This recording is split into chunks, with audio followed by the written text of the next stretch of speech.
Hey Hey, guys, Rabbi. how you doing? You Um, doing good? we're doing okay. We had a busy morning. Lots of stuff going on. Really? Yeah, well, Scott had a few doctor's appointments this morning, and then I took the kids outside and we took 4 tractor loads of wood out of the woods and over to the side of the house for splitting and logging. So Oh, what happened to your shoulder though? what's that? Are you icing your shoulder?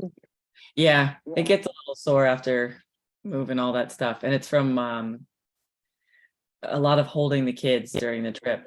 So Wow. Wow. but You have that. But icing it seems to help a lot. So As long as you have something to help. Okay, I sent out a little weekly update. So put the women's thing on. I hope it's a nice crowd on Thursday. Tomorrow's already the thing. yeah, I was talking with Marcy about it, and I think we have 5 or 6 people who are. So That's good. Right. but and I reached out to Goldie earlier in the week to was gonna come, and she called me back to say her niece is in town, so she's gonna be meeting with me on Thursday. Wow. Okay. So 95-year-old woman gets around. hey, she's lucky her niece comes to visit her. I mean, I don't know many nieces that would go visit. They're great. I think it's a great thing that she does, really. Yeah. She's a nice girl. So I'm looking at on page 126 different foods since I was in Israel and eating out. It's really good to know what's on the menu. Well, when we go on our trip eventually. You said 126? Yeah, it's called a tafrid. This is a menu. This is sort of what I saw in the menus in Israel.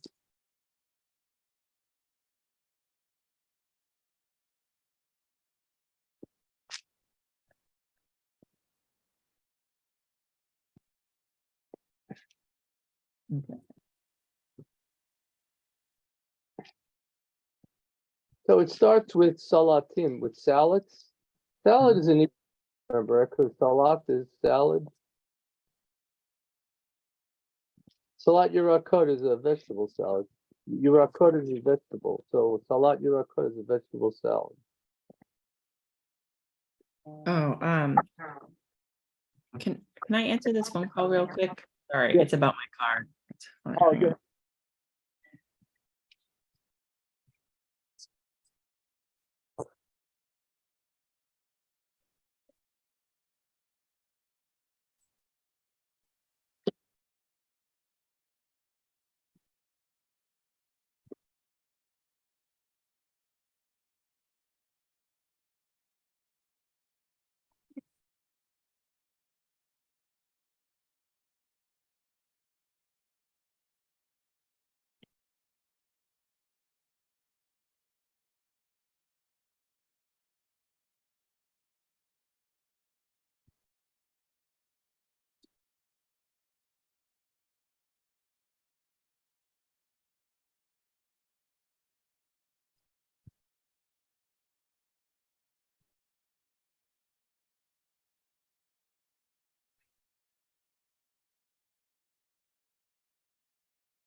All right. Sorry about that. Rabbi. Okay. So salat is salad. Yeah, I think that's easy to remember. Yeah. That one's bad. So salat yarakut. Yarakut is a vegetable salad. And salat advaniot is a tomato salad. So the word salad comes first. Like salat perot is a fruit salad, not perot salad. Okay. So the word salad comes before what kind of it is. And then you have marakim. Marak is soup. So again, you have marak yarakot, which is a vegetable soup, right? Soup, vegetable, actually. Marak afunim is pea soup. Marak perot, we had that above, is fruit soup. Borscht is chamitza. Fruit soup. Have you had fruit soup? Not recently. My mother used to make it when I was younger in the summer.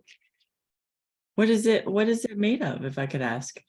There's different fruits in it, like cherries and peaches. I don't know, my mother, you could put all types of stuff in there. Served warm? Cold. Cold. Okay. Let's see. Let me see what goes in.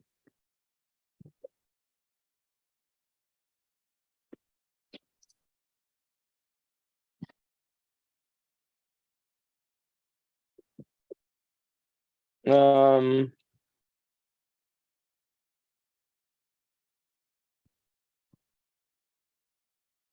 so you could put in there peach juice, tapioca, orange juice, oranges, peaches, strawberries, berries, blueberries. It sounds kind of like a parfait thing. It is. I have to get used to it. To tell you the truth. Yeah.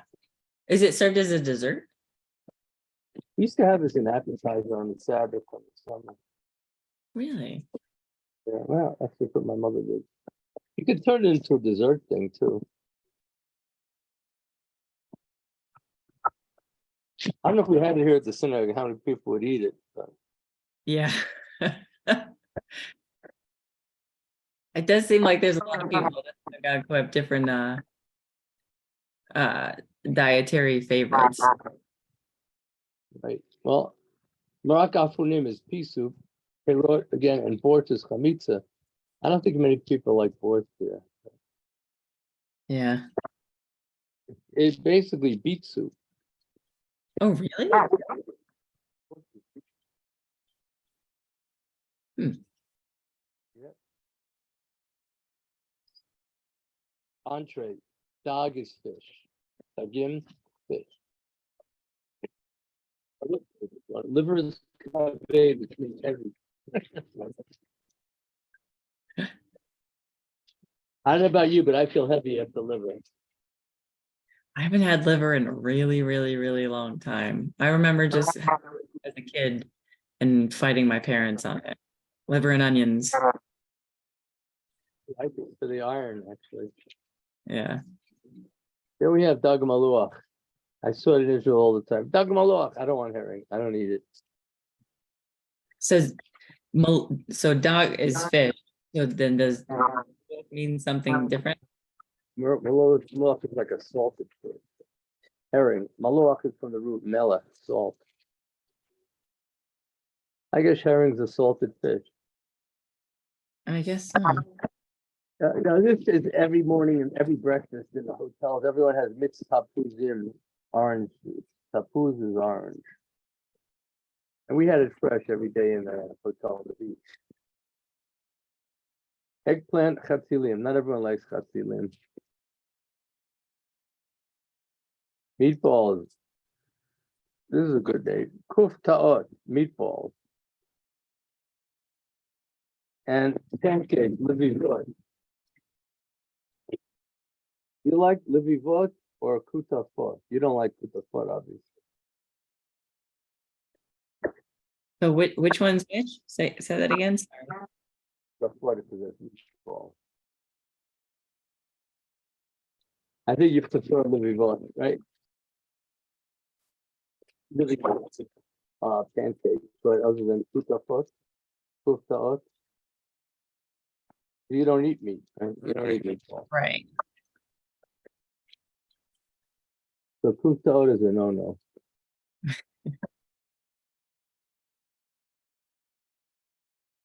And how do you say pancakes?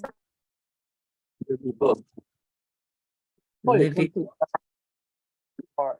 Heart. I wonder what has to do with a heart. Maybe it's good for your heart. Pancakes. That depends on who's making them. Yeah, well, I used to love making it myself. Whatever Jemima is growing up. I made Jemima. Well, in Mike, case you're with the basar, the meat, in case you're serving and not eating, it would be basar mevushal, would be boiled chicken, which I don't see there so much. More kitzi tzor, chopped meat, and chicken tarnagola. That's the more type of meat that I saw. Basar is meat, tarnagola is a chicken. I like pudding is pudding. I'll take that. Yeah. There's no pudding in the times of ancient Israel. I wonder where they got ugas, the cake, though. Yeah. Glida is ice cream. It comes from the English glad, I think. I think your kids are glad to have ice cream. Is that a good way to remember it? Glida. I think kids are glad to have glida. Huh. I never thought of it before. One of my favorites in the summer, watermelon. I just had some today. So. You have beitzim? You eat eggs? No, low. Lo achelet beitzim. Okay. Cream, shemenet.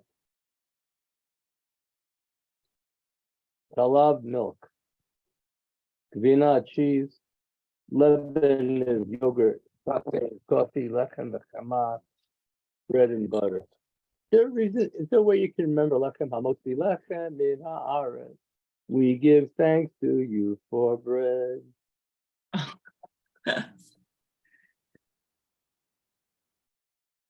Is that a good way you remember lechem? I think so. If I can do that. Like Borei Priya Geffen for wine. That would be good. You know, I think that when you have blessings, then it helps you know these things. How's your son's guitar work? I was just playing with Matt for an hour.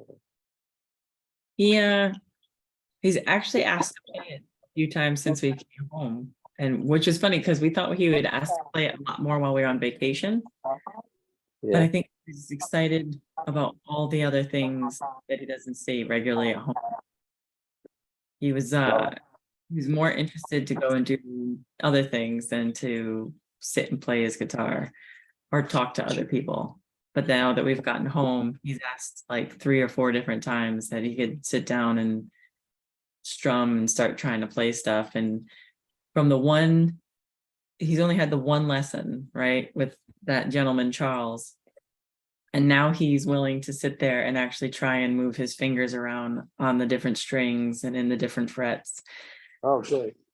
So there's a step in the right direction. So he doesn't really know what note he's playing or what chord it is, but he's willing to like say, listen, Mom, if I strum here, it sounds like this. And if I pick it here, it sounds like this. So the step in the right direction. And that's what Charles said. He goes, at least you have a kid who is excited to just play. He wants to, he'll sit there and play for 45 minutes if you sit there with him. So he goes, that's huge. And Charles said that he's teaching, I think he said a 13-year-old and a 14-year-old, and he doesn't get that much interest for that length of time from them. So that's good. Yeah. Oh, I did have like a scheduling question. Since we're in the summer and our schedule has opened up quite a bit. Yeah. And now that we're back from the trip, I was trying to figure out, do we have enough time to do the things that we need to for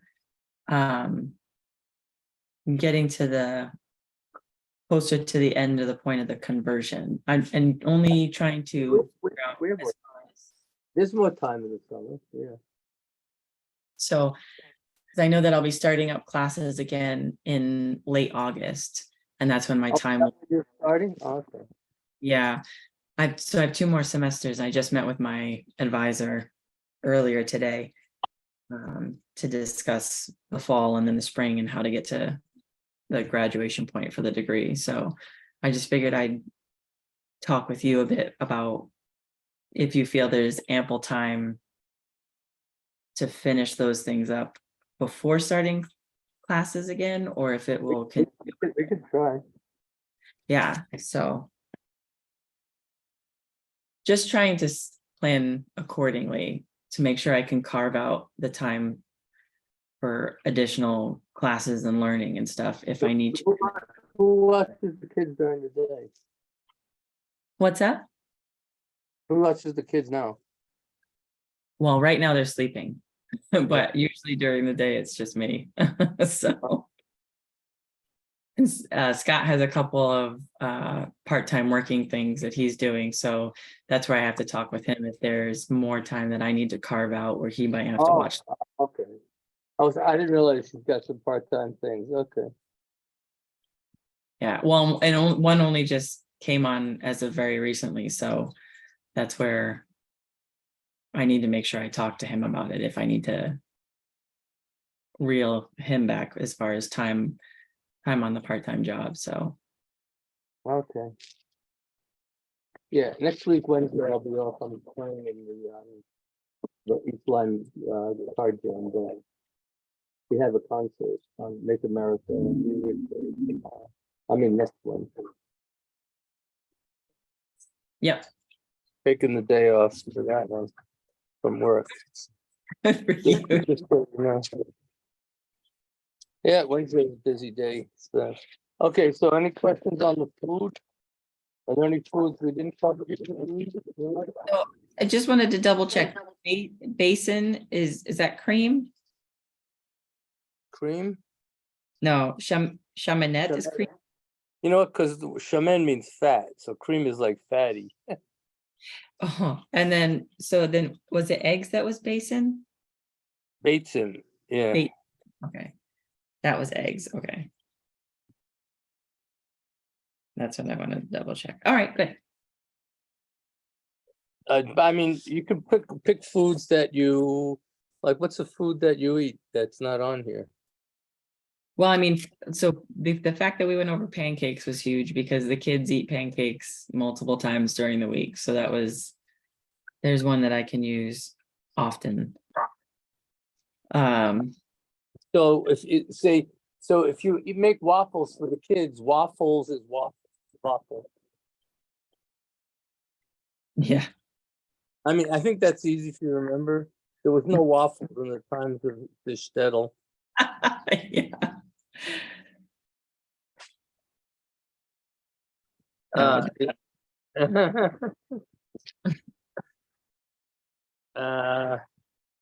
But what else do they like to eat? Other than that, it's usually bread or a sandwich. Lechem. So lechem. Different types of lechem. Okay.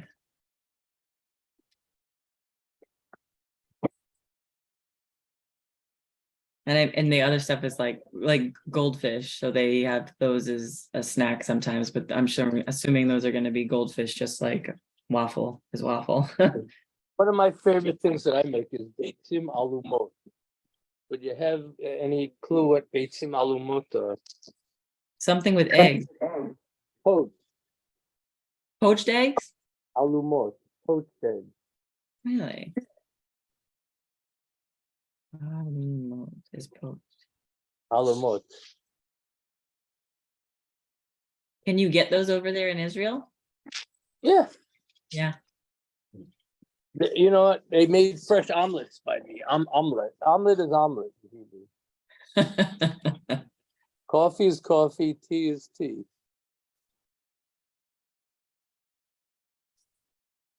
What else do you like to eat in the morning? Oatmeal. Oh, I do too. I just got some from Trader Joe's. How do you think it would be in Hebrew? For oatmeal? I don't know. They could have had. It is so funny. I got to tell you, it's one of the funniest things because it comes from the American, from English. So what do you think it would be? It's the name of a company. It's not Quaker, is it? It is. Oatmeal is Quaker in Hebrew.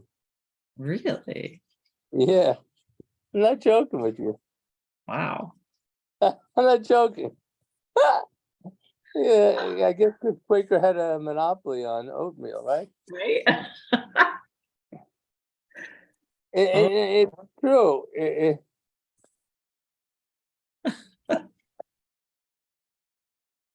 So they I don't mean, grow any of that over there, huh?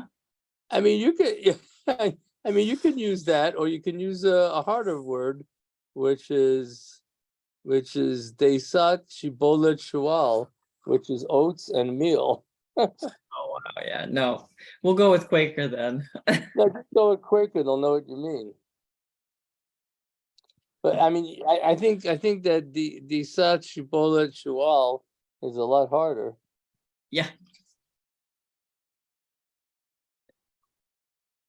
And what else do you like to eat? Um,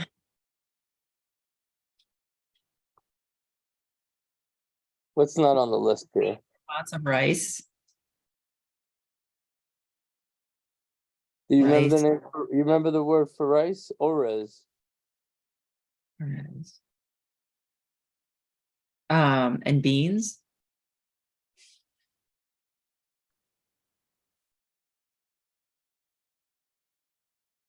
Is beans anything like legumes, like in Spanish? No, it's a tough one actually. It's she'oit. Okay. That's a hard one.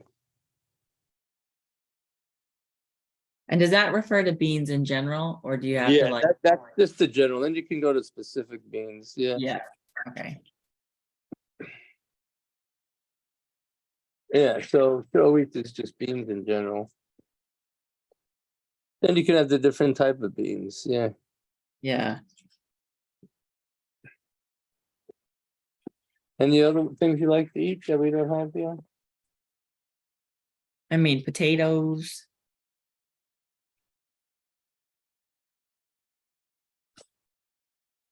What do you think potato is? Tapua kadama. Tapua hot. It's sort of an, yeah, tapua is like an apple. So tapua kadama is a apple of the earth. That's what they call a potato, apple of the earth. Yeah. Wow.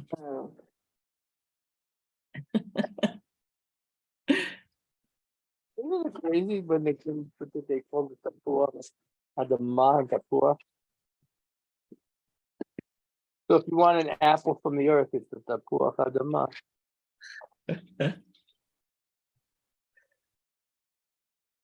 Or do they have what's the word for mushrooms? Mushroom. Did we go over that one before when we talked about the omelets? It's not an easy one. Petria. One more time, please. Petria. Patria. And plural is patriot. So pitria is much. Any other foods?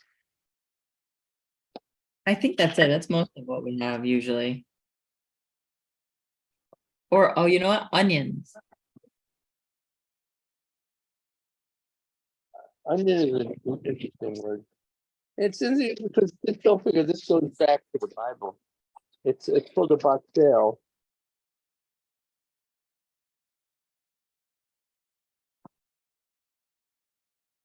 Batel. Bitzalim. Batel. Bitzalim. Here, the Hebrew word of the day for you is onion. Looking through a glass of. I just heard it on the radio this morning in the car. Batzal, Hebrew for onion. Batzal, bitzalim is plural for onions.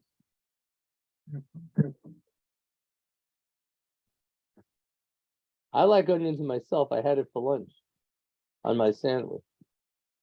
Did you? Yeah. I think onions are healthy. And, Mm-hmm. I'm reading a book now about oxalates. I had spinach yesterday late at night. I was worried about having spinach because it's oxalate, it can turn to poison in your body. So worried about healthy things, coagulating in your body. Yeah, well, and I guess it's also how much you have too, right? How regularly you have it at night and stuff. But you is can't have spinach really strong, good for iron too?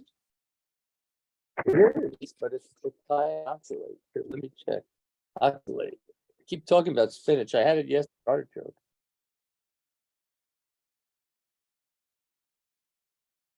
Most people don't know about it. One of our old members' wife, I swim with her, said her husband had kidney stones because of oxalates. It's called oxalosis. Huh. You can't get rid of it, so it's building up in the blood, the eyes, the bones, the skin, and other organs.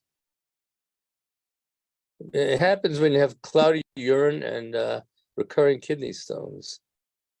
Hmm. What foods are highest in oxalates? Green leafy vegetables. Yeah. Soy and almond milk. It's not so good having so much of it. Did you know that? Potatoes, tapuach adama, Yeah, right. rhubarb, and beets. You can't have so many beets. I cut back on my beets now because of that. Well, do you frequently get kidney stones? I haven't, but I'm just worried about it. I don't want it. Yeah. Yeah, that's where I think having the well-balanced diet, You right? want to cut down on stones if you have that nuts and nut products, peanuts. Mm-hmm. Yeah.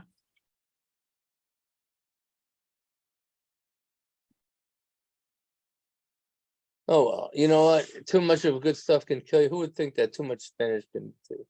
You know? That's right. I mean, do you take a lot of supplements like I do? No, it's really just keeping the diet well balanced. So we won't have beets more than once a week if we have them. We wouldn't have spinach more than once a week if we had it. Everything gets pretty well balanced and stretched out, So The thing is, that's Dan, I was having too much of the same thing every day. Feel like to be a creature of habit, it's not so good.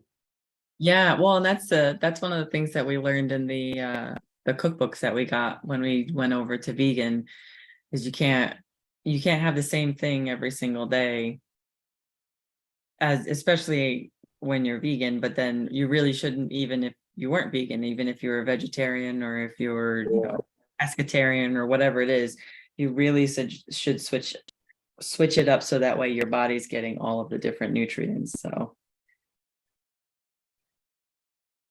Yeah, but- yeah, yeah. I and know. sometimes that can be a lot of work to try and figure that out.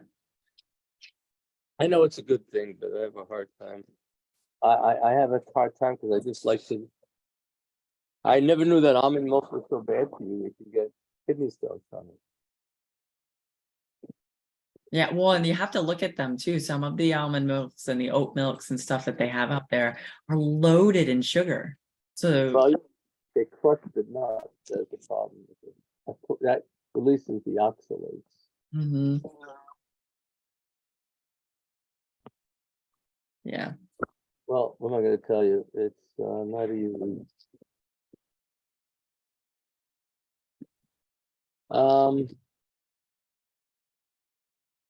I want to ask you, what do you think a sabra is? Sabra. The hummus? That's a brand. It means native Israeli, though.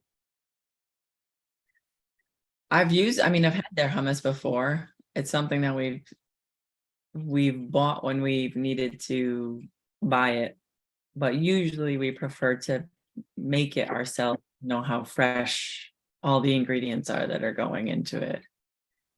But a sabra is a native Israeli. Mhm. And one thing not on the list, they have a lot of unusual ones. The frozen ices, Arctic. They call it Arctic. Oh yeah. Yeah.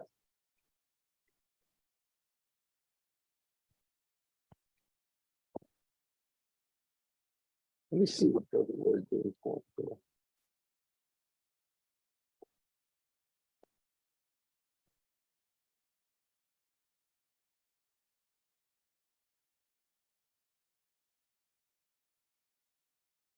Okay, in the people you have a list there for the juice. We had that when I was there the other day. Picture of cod. Cod is from the Bible. Cod, like cod, the fish. Yeah. This picture. Cod. I love this word for Hebrew. Meshuggah, crazy. Meshuggah means crazy. Yeah. Like in Yiddish, a meshuggah.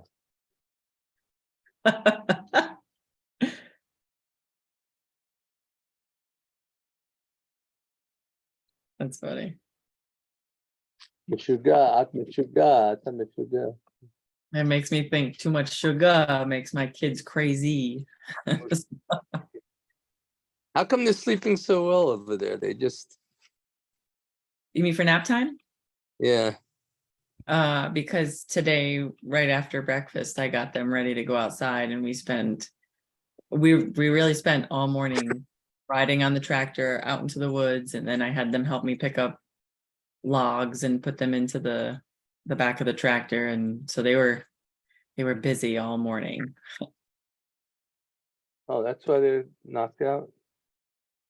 Usually if you can get them outside and doing physical activity, or if you can get them building stuff. So sometimes when it's rainy out, we take the blocks out, and they have these magnetile blocks that will magnetically connect to one another, and they can build different towers, or they can build different structures. And I find it tires out their brain enough so that way when it's nap time after lunch, they'll go down for a nap. So Oh, yeah. and what time they go to sleep at night when they get up now? Usually somewhere in between 7 and 7:30 is when we put them down for bed. But they'll like William and Alexander share a bedroom, so they'll chitter chatter back and forth and make up little stories amongst one another. Marion will usually sit and either listen to her brothers in the other room, or she'll come out of her room and lay her blankies down next to the gate at the top of the stairs and fall asleep there. So, Oh, really? yeah.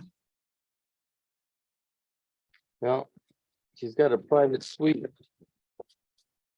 For now, depends on when William starts going to school. I might have to put Alexander in her room for a while to make sure that William gets the sleep that he needs in order to have a good day at school. Oh, yeah. So, do you follow the WNBA since you played college basketball? Sorry, I couldn't quite hear you. Do you follow college WNBA since you followed college? You played college basketball. I don't. Mostly because I think I'm so busy with so many other things. I think for a little while after college, I knew a little bit about the Connecticut Sun, and I knew a couple players from the New York Liberty because they had come to our college, do some workshops and stuff like that, but I didn't really follow it too much, unfortunately. Oh, okay. Yeah, because the Connecticut Sun, I went with Marty to a game. He really liked it. Yeah. I mean, it is exciting. It's nice going to the games and seeing stuff, and it makes your mind think that your body is still back in those younger years.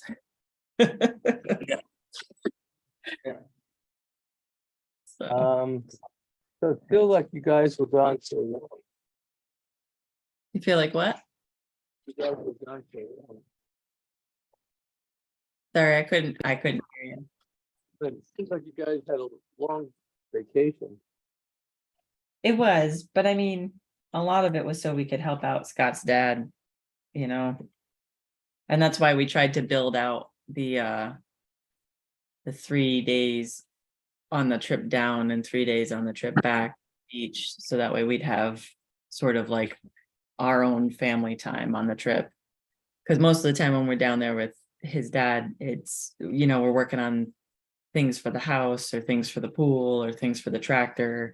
So there's a lot of things to get done. And we still have the 3 kids that are there that need to be watched and fed and taken care of. So it's hard to cram all that into just a week or so.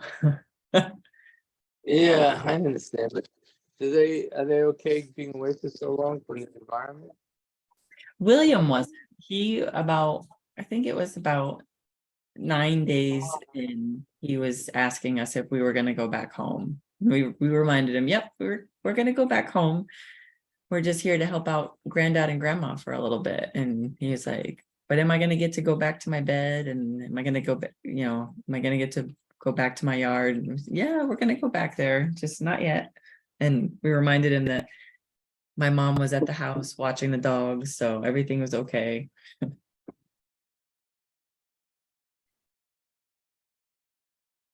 But Just curious. So you ready to start the next book? I think food's a good thing to learn for the trip to Israel eventually. I think Yeah. going over foods that you like. I think because I went out to eat a lot, and most of the conversations I had were either with cab drivers or in the restaurant. Yeah, I think the food is it's a good one. And it's pretty easy to try and build practicing that into your daily life if you go over the foods that you eat regularly. So Yeah. Well, I was just amazed. I never got one stomach problem in Israel for the first time ever. yeah. I took digestive enzymes. Oh, really? Oh yeah, I did. And I slept on the plane too. I didn't have jet lag for the first time ever. Both ways. Nice. Yeah, that's pretty amazing. It was really. It never happened before. I never was able to sleep on a plane. Really? Nope. This time I took some knockout stuff. 12 hours is a long flight. 12 hours. See, sleeping is a part of my genes. So from my granddad, he's always been someone who could sleep anywhere, and I definitely got part of that. Oh, okay. Okay, so where do you want to go to the book? We haven't done the book in a while. Yeah, so Jewish literacy, we were over 84. The Agada Midrash. At least that's where I have marked off for us. I don't know if anything happened while we were gone. No, we didn't. Okay, the God says what we're studying on Wednesday, Tuesday, 6. Mm.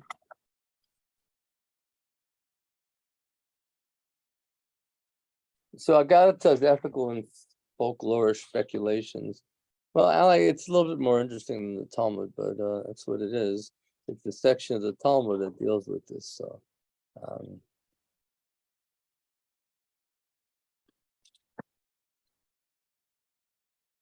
Agatha is everything. When we study Agatha, it's all the non-legal discussion. Which Mhm. makes people. You got medical advice, you got moral, you got folklore there. So I think it's a little bit more interesting for people than and then we have something that one of my favorites called Midrash. I studied this in grad school. We had Midrash Agada, derived from the biblical text, Midrash Halacha, where we get laws derived from it. So when they're talking about Midrash, they're talking about a sort of sermon.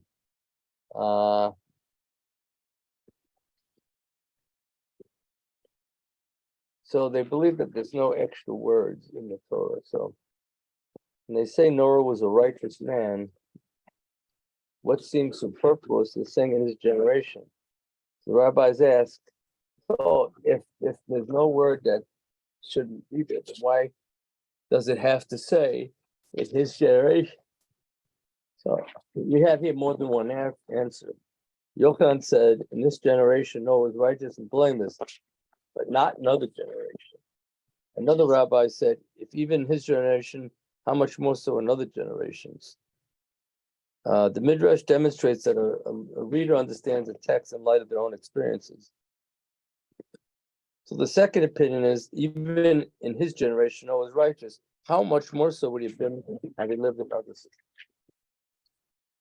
Elsewhere, Talmud says that Reish Lakish became religious only as an adult. So as a kid, he wasn't. Earlier on, they said Reish Lakish was a thief, even a circus attendant. Reish Lakish knew how much harder it is to be a good person when you come out of a immoral environment. In his eyes, if Noah could emerge from so immoral a society, how much greater would he have been had he been raised among morals? So there's a different opinion there. Midrash continues to be creative. It says that when Lot and his family were fleeing the destruction, they were told not to look back, but Lot's wife looked back, and she, according to the tradition, she turned into a layer of salt. What possible relevance could this verse have in our lives? It says a friend was teaching this chapter at a home for the aged, and the residents were debating. An 85-year-old woman broke into discussion. Don't understand what it means. When you're always looking backwards, you become inorganic. Finally, in modern life, there's the word halacha, which is Jewish law. If you want to know Jewish on a specific issue, ask a rabbi, what's the halacha? The word is also used for the Talmud legal code of Jewish law. Agadata describes the non-halachic law. Midrash refers to the famous compilation of Midrash Rabbi. So, studying Agadata, you understand what the Agadata is? It's part of the Talmud that's not halachic. There's no laws derived. Yeah. Because the Talmud is like so folklore, has a little bit of this and a little bit of that. Mm-hmm. And then the Midrash is all the comments, right? Yeah. All the discussion.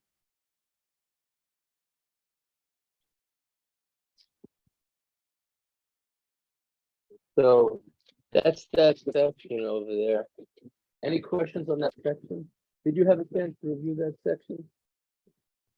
This one, yeah, I was actually reading it before we got on this afternoon. So So why don't you tell me about Muhammad, since I just came from the Middle East, and Muhammad is a key player. say that again. Sorry. Tell me about Muhammad, since Muhammad is a key player back then in history. What can you tell me about Muhammad on page? Sorry. I only covered 84 before we got onto the meeting. I haven't covered 85 yet. About Sorry. Muhammad, to learn about Muhammad now. Yeah. You want me to read some? Yeah. Yeah. So in his early years, genuine affection for the Jews and he willingly conceded that his knowledge of God came from the Jews. Later in the Quran, he cited Moses' name on more than 100 occasions and claimed that the Arabs were descendants of the patriarch Abraham through his son Ishmael. In the early years of his new religion, Muhammad even prayed in the direction of Jerusalem and observed the Jewish fast of Yom Kippur. Unfortunately, this deep affection turned to violent fury when the Jews refused to reciprocate Muhammad's goodwill by acknowledging him as a prophet.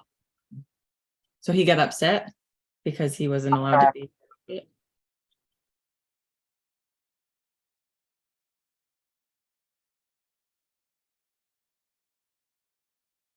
As was the case with Christianity, the Jews believed that what was true in Muhammad's life was not new, and what was new was not true. Furthermore, Muhammad's knowledge of Hebrew Bible was in Surah, chapter 28:38. He has Pharaoh from Exodus ask Haman, book of Esther, to erect the Tower of Babel, an episode in the beginning of Genesis. In addition, Jews, and for that Christians, were presumably not Muhammad's instruction to be disobedient wives. So he basically just came up with his own stuff, his own interpretations of things. They said that an angel Gabriel gave him this stuff. Oh, really? They channeled all this stuff. Oh, wow. If you believe. All right. Unfortunately for the Jews, Muhammad's angry response to their rejection of him was recorded in the Quran, the holy book of Islam. In it, Muhammad attacked the Jews and Judaism in several ways. For one thing, he made Abraham a Muslim rather than a Jew. Abraham was neither Jew nor Christian. He surrendered himself to Allah. Surely the men who are nearest to Allah are those who follow this prophet. Muhammad accused the Jews of deliberately omitting prophecies about him from their Bible. Most remarkably, he accused the Jews of not being true monotheists. Really? Because he claimed that they worshiped the prophet Ezra as a god. This accusation is particularly shocking to modern Jews, most of whom would be hard put to identify who Ezra was. I wonder why he would have said that. Yeah. Unfortunately, the angry words of Muhammad hurled at his Jewish opponents have often been assumed by Muslims to be divinely based and applicable to all Jews at all times. In 261, for example, Muhammad said, "And humiliation and wretchedness were stamped upon them, and they were visited with wrath from God." In the years before he concluded a peace treaty with Israel, Egyptian President Anwar Sadat was found fond of quoting this verse to describe the kind of treatment Muslims would impose upon Jews when Egypt defeated Israel. Although Muhammad was furious with the Jews, his ultimate argument was with Judaism. As a rule, any Jew who converted to Islam was fully accepted into Muslim society. Huh. You know what? If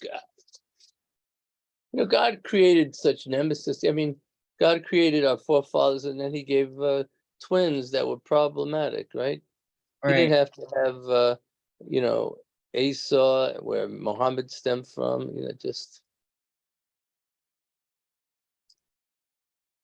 But I guess there's a reason for everything. We don't understand it on this level. Yeah. And it's interesting. I don't know. I have a hard time understanding why people who have a different view of God will get so angry when other people will not succumb to the ways that they see and know God. Yeah. I don't know why it makes them so angry.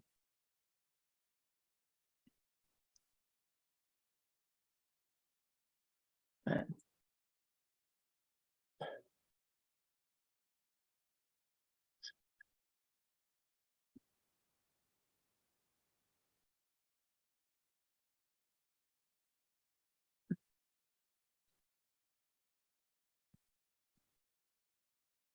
So in the beginning, his knowledge of it came from the Jews, right? So was Yeah, he considered a but Jew? then when they didn't want to join him, he got upset. Was he considered a Jew in the beginning before he No, started? wasn't. No. But the thing is, the Jews didn't follow him, so he was upset then. Yeah. And no one likes rejection, Deanne. Yeah, I guess not. I mean, not when they're trying to do something that it would seem for some power, right? Yep, I think so. Yeah, and that's what it is. Unfortunately, God creates people that we can't make out, what their intentions are in life. Yeah.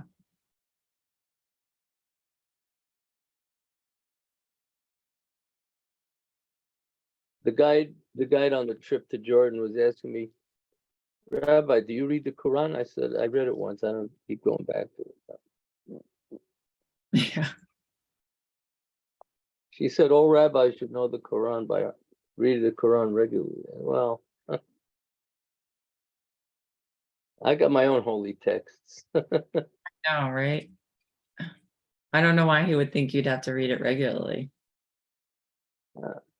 I guess Jordanians think that we should try to understand more about their religion. Maybe that was the point. Maybe. I mean, I feel bad that Israel that gives very few visas to the Jordanians living on the border. They can't go over to Israel, so I feel bad. I mean, Do they do that to keep from being having like any sort of war or fights break out? actually, when I was there, a Jordanian minister was stopped at the border because he had rifles and gold. So it was a little bit of an incident with the Jordanians. Oh, really? I don't know if they thought he had the right to do that, but in the news, it was only Israeli side of things. So I don't know. I don't know what his intention was about trying to bring across the border that. I mean, obviously they do check what's coming in. So Yeah. so continue on. So that's the end of 85. We'll go to 86 then. Pact of And then Umar. to sum up, the Pact of Umar. Now this is an important thing about dhimmis. Which I feel like, what does Dimmies mean? It means it's a nickname for something, right? Yep, they're superior to us. Okay.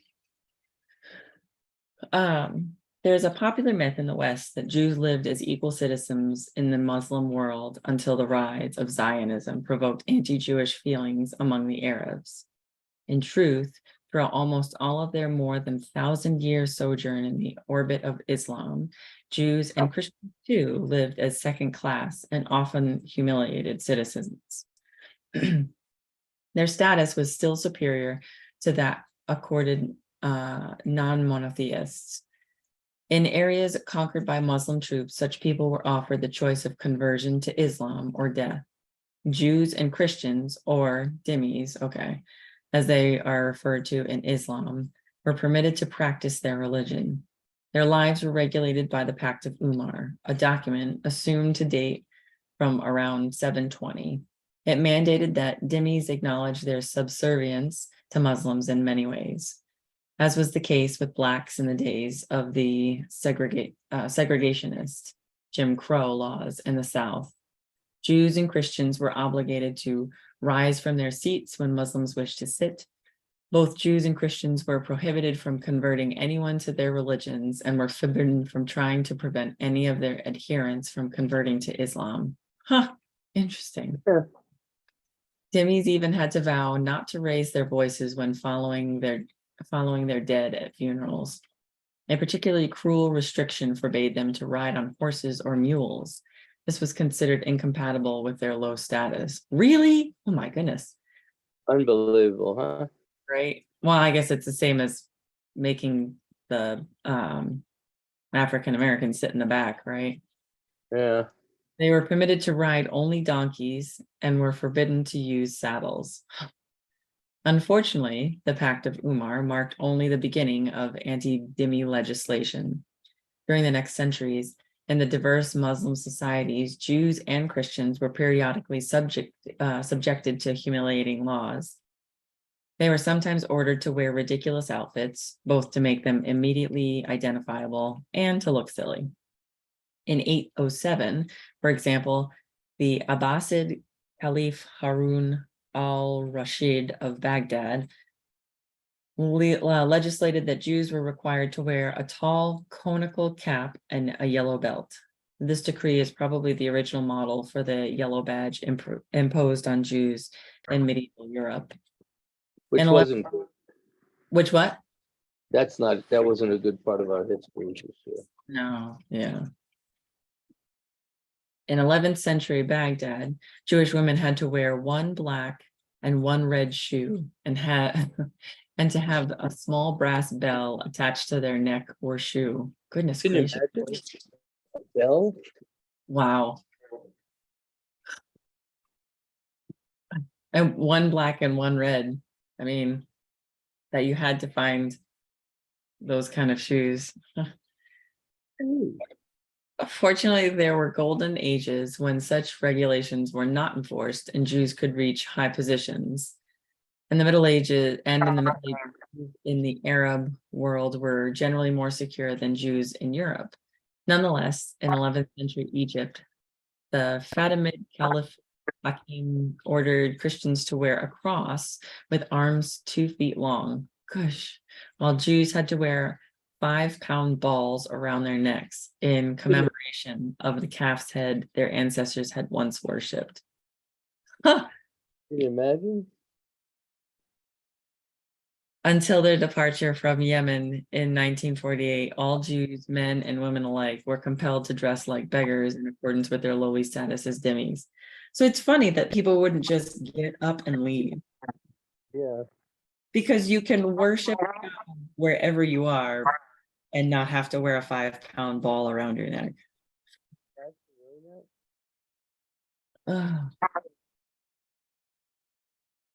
In 19th century Palestine, before the Arab Zionist conflict, Jews had to walk to the left of Muslims because Islam identifies the left side with Satan. When meeting a Muslim on a narrow sidewalk, a Jew was required by law to step into the road and pass. Synagogues had to be located in hidden areas, and Jews could pray in muted voices. In his book, Times, James Fenn, British consul in Palestine in the 1850s, described how Arab merchants would dump their unsold wares on Jewish neighbors and bill them, in the knowledge that the Jews feared them, that they would not dare return the item or deny their purchase. Wow. Terrible. As for the 20th century, Albert Memmi, the French Jewish novelist who grew up in North Africa, summarized the Arab Jewish condition as follows. Roughly speaking, and in the best of cases, the Jew is protected like a dog, which is part of a man's property. But if he raises his head or acts like a man, then he must be beaten so that he will always remember his status. In June 1941, more than 600 Jews were killed in a full-scale pogrom in Iraq. The inferior status explains why many Jews from the Arab world supported the idea of a Jewish state as vigorously as did their European brothers. Indeed, in large part because of their bitter historical experience, the Jews in Israel who come from the Arab world tend to be disproportionately represented among the groups least willing to trust and make compromise with the Arab world. Yeah, that's kind of explainable. Yeah. I just can't believe the way we do it. Horrible. So the section where it says that they are only allowed to pray in muted voices, does that have a connection to during services where there are certain sections of prayers that we that you say to yourself instead of saying out loud. Yeah, but this is a different situation though, yeah. Yeah. And does that differ between synagogues, or whether you're Chabad versus No, conservative? it's more or less the same. Some people, sometimes you'll still hear people sort of mumbling or murmuring the words Yeah, versus it's out loud. mostly the same. I tell you, not all the same though. You know, Friday minions, when you go to Israel, they recite every word out loud together. They do. Okay. Yeah. No, just so you know. So it's not always the same. So Okay. yeah, there are differences among, yeah.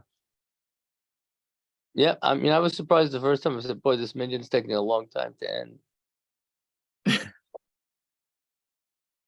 Saying the same thing together all the time. Yeah. Yeah. Okay, you want to get to some Jewish ethics? Yeah. Let me switch over to the book here.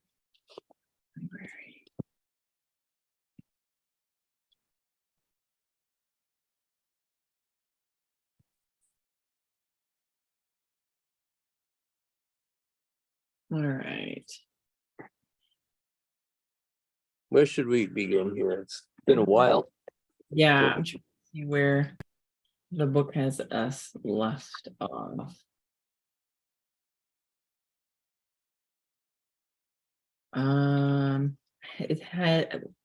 It came up under chapter, I think it's chapter 22, avoiding arrogance. No, that's always a good thing, right? Yeah.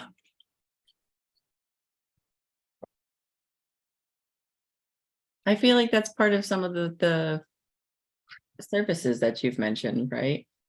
Is to Yeah. be a little more mindful before we make some statements that might show our arrogance. Yeah.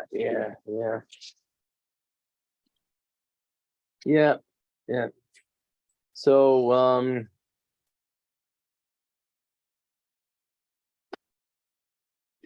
if we possess great intelligence, recall errors that we made. Even the finest mind, writes Rabbi Luzzatto, the founder of the Mussar movement, is imperfect and prone to error. Even the most accomplished sages make mistakes. That's the text that Hasidim study when they're younger, called the Mesilat Yesharim. It's a book about how to live an ethical life. You've seen some of the most significant mistakes that you, as an intelligence as you may be, have made. If you feel entitled to praise and honor, think of things you've done which you would be ashamed where they'd be known publicly. Did you ever tease and humiliate someone on an ongoing basis? I think everyone has done these things in a lifetime, right? Yes. Well, too much betraying of spouses going on these days here. Acted dishonestly, bad advice. So when we feel superior to another because of a bad trait they have, we should think of some bad trait of our own. So do we waste time? I don't know. I overeat. I don't know. I think people like to gossip unfairly, right?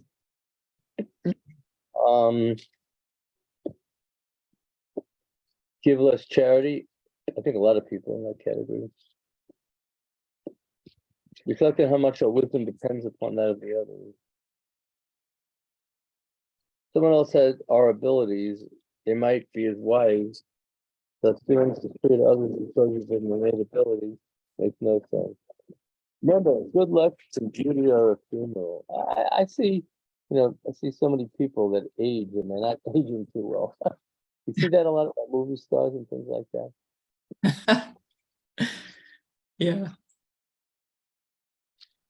People that were so beautiful. Well, it happens with time.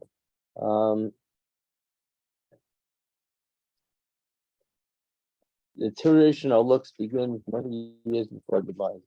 Therefore, even if we're attractive now, if you live several more decades, and people won't be so surprised by your appearance. You see that all the time too with people as they're getting older. Yeah, I mean, I think the thing that I've seen is that the people that I knew, say in high school, who were quote unquote the good looking people, and they found that people got along with them really well because of their looks. When they get older, now we're middle aged in our 40s, and they just turn sour. They're not quite as nice or optimistic looking on others because they don't get the same benefits that they did when they were younger with some better looks. Yeah. But unfortunately, sometimes when they got that better treatment from other people, it's not because of how much they like them. It's because those people wanted something else from them, which they don't recognize. Yeah. So,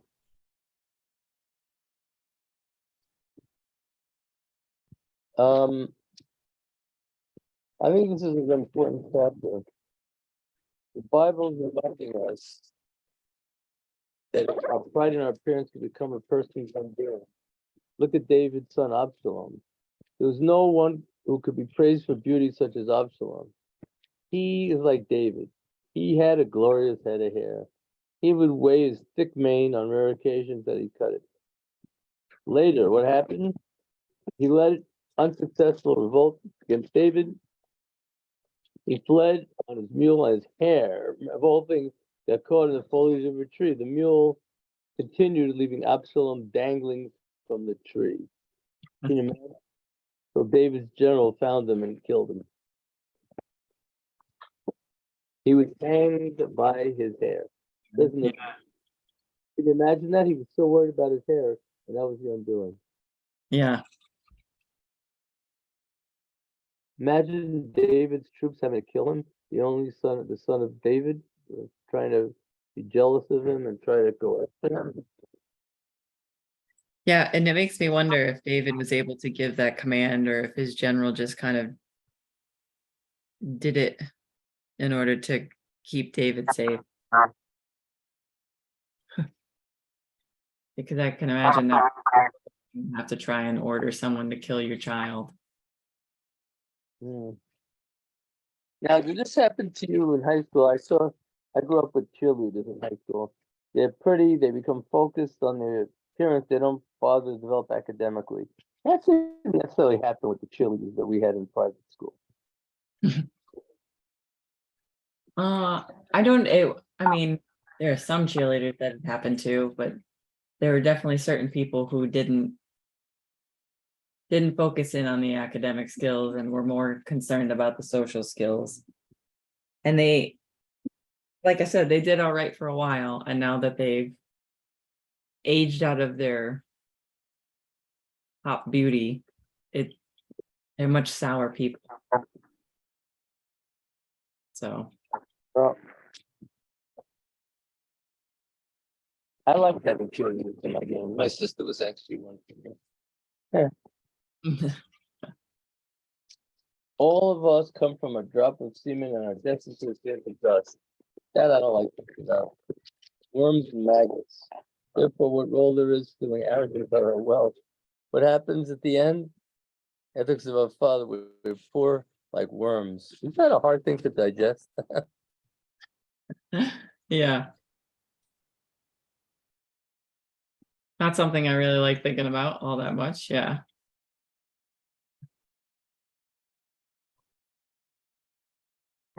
People lived in the 8th century, and though they were of great importance, how many people can you name who lived in that 100-year period? Who knows? People become forgotten. So we're not that wealthy, but it says don't become arrogant because of wealth. Even if people cater to you or flatter you and they show you honor, obviously, when you have that much money. Many wealthy people understand, want you to believe that their people respect them for who they are rather than for what they possess. I don't know about that. Rabbi was the sage who was conscious of the typical nature of life, provide his wife to make sure to be generous to beggars, so the same could be done to our children. When his wife reproved him for cursing their children, suggesting they might one day be very poor, Rabbi Pia says, "There's a will which revolves in this world." Hmm. That's in Shabbat, what we're studying now. Mhm. Studied it. So it's obituary said a man is celebrated fixture on the international social scene. He had a sharp and rude tongue. One woman kept a cachet of $10 and $20 bills handy when he was her escort. The money was to placate the staff. It's Oh, difficult to imagine that this man, the heir to a real estate fortune, would have acted as if he had not been wealthy and used to being catered to. Indeed, if he was someone of less substantial means, he probably would have been unwelcome at the restaurant. yeah. It's not nice to have to make caustic remarks. You know what? I find it a lot going out to eat for birthdays and things like that.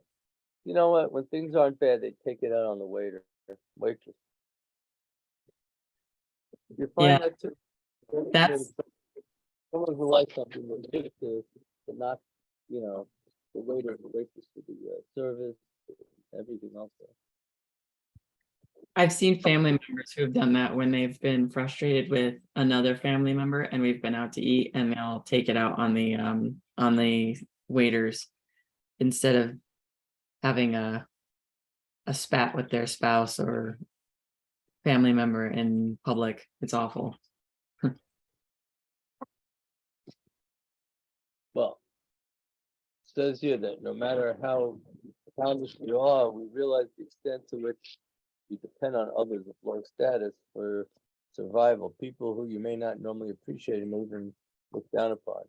For example, most middle-class people regard sanitation workers as inferior. Without them, we would all face life-threatening situations and epidemics. Schimmel, psychologist, tells of a highly paid business executive who had a serious car accident. In the instant, the woman's life depended on paramedic. She begged the people to alleviate the pain and save her for the sake of the children.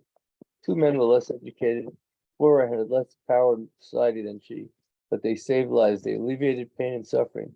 She never did these things. This lesson was a powerful corrective to her pride. Shimon Raz, the biographer of this famous rabbi, records that Rabbi Aryeh used to get up early every morning for prayer. On his way to the shul, he made it to a point to greet everyone met on the street. I was careful to worry about wishing a good morning to the street corner. Imagine what he told them why he did this. I have affection for street cleaners. Just look, when everyone's still asleep, they come and clean up the room. George Orwell said it's brought home to you because miners sweat their guts out, that superior person to remain superior. Last thing, we should recall the warning of this text. How many different kinds of sickness, God forbid, is a person prone to, which could make them have to beg others for help. Rabbi Tversky, who was a psychiatrist, he was everything. Comments on the passage. Medically speaking, it takes a minute. Clot of blood, perhaps 1 millimeter size, to clog, increase the blood vessel, and all of a sudden you can be mentally defective. Can you imagine that, Chris? Yeah. Yeah. Look, we should be humble and grateful for what we have. So our propensity to be arrogant is reflected in a teaching by Rabbi Raphael. When I go to the heavenly court, they'll ask me, why didn't you learn more Torah? I'll tell them I'm slow with it. They'll ask me, why didn't you do more for others? Tell them I'm weak. And they'll ask me, why didn't you give money to charity? I'll tell them I didn't have enough money. When they'll ask me, if you're ever so stupid, weak, and poor, why were you so arrogant? And for that, I don't have an answer.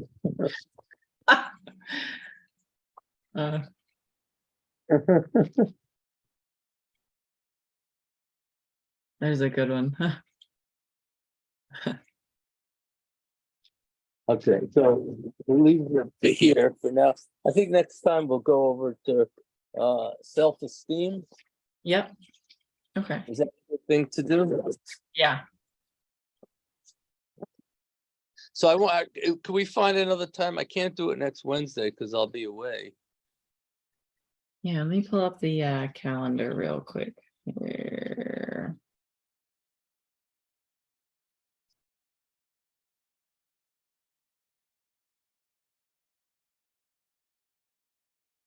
The next Wednesday's the 21st, so